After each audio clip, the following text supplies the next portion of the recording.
Hello friends, real taste revolution ചാനലിലേക്ക് എല്ലാവർക്കും സ്വാഗതം. ഇന്ന് നമ്മളിവിടെ ഉണ്ടാക്കാൻ പോകുന്നത് നല്ല ടേസ്റ്റികരമായിട്ടുള്ള വെജിറ്റബിൾ ബിരിയാണിയാണ്. അതിന് വേണ്ട ഇൻഗ്രീഡിയൻസുകളൊക്കെ നമ്മൾ പറയുവാണ്. ചെറിയ സോയാബീനാണ് നമ്മളിവിടെ ഫ്രൈ ചെയ്ത് വെച്ചിരിക്കുന്നത്.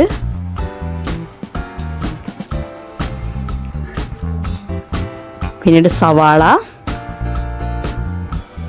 ബീൻസ് ചെറുതായി അരിഞ്ഞത്, തക്കാളി, പച്ചമുളക്, മല്ലിയില, ഇത്രയും ഇൻഗ്രീഡിയൻസ് ആണ് നമ്മൾ എടുത്തിരിക്കുന്നത്.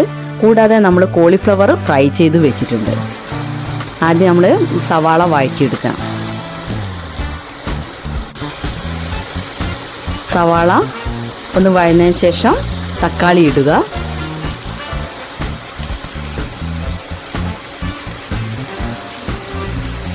പിന്നീട് ബീൻസ് ചേർത്ത് കൊടുക്കുക. എന്നിട്ട് നന്നായിട്ട് ഒന്ന് വഴറ്റിയെടുക്കുക. എല്ലാം ഒന്ന് മിക്സ് ആവുന്നത് വരെ നമുക്ക് അതൊന്ന് വഴറ്റിയെടുക്കാം.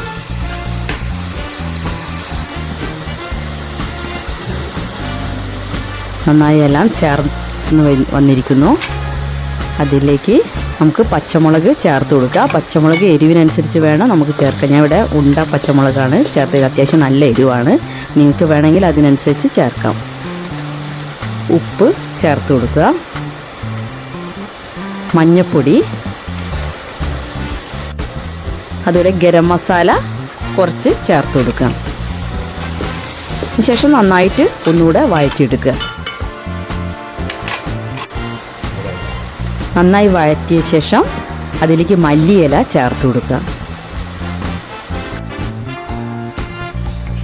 നമ്മളിവിടെ നേരത്തെ തയ്യാറാക്കി വെച്ചിരിക്കുന്നു റൈസ്, കൈമ റൈസ് ഇവിടെ തയ്യാറാക്കി വെച്ചിരിക്കുന്നു. ഇനി അത് നമുക്ക് നമ്മുടെ മസാലയിലേക്ക് ചേർത്ത് കൊടുക്കാം. ആദ്യം മസാലയിലേക്ക് റൈസ് ചേർത്ത് കൊടുക്കുന്നു.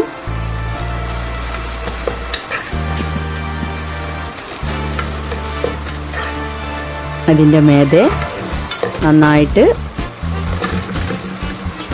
നമ്മൾ വറുത്ത് വെച്ചിരിക്കുന്ന സോയാബീൻ, ചെറിയ സോയാബീൻ, അതാണ് ഏറ്റവും ടേസ്റ്റികരമായിട്ടുള്ളത്.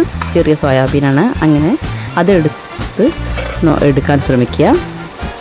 പിന്നെ ഫ്രൈ ചെയ്ത് വെച്ചിരിക്കുന്ന കോളിഫ്ലവർ, അത് അതിൻ്റെ മേലെ ചേർത്ത് കൊടുക്കും. പിന്നീട് കുറച്ചുകൂടെ റൈസ് മേതെ ഇട്ട് കൊടുക്കുക. അങ്ങനെ ഓരോന്നോരോന്നായിട്ട് ഒന്നിനു മേതെ ഒന്നായിട്ട് ചേർത്ത് കൊടുക്കുക.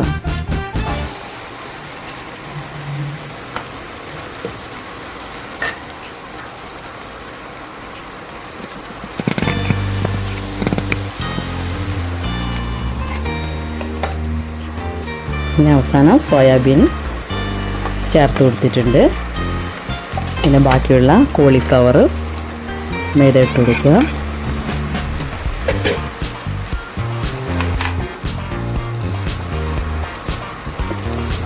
മല്ലിയില മേലെ വിതറി കൊടുക്കുക.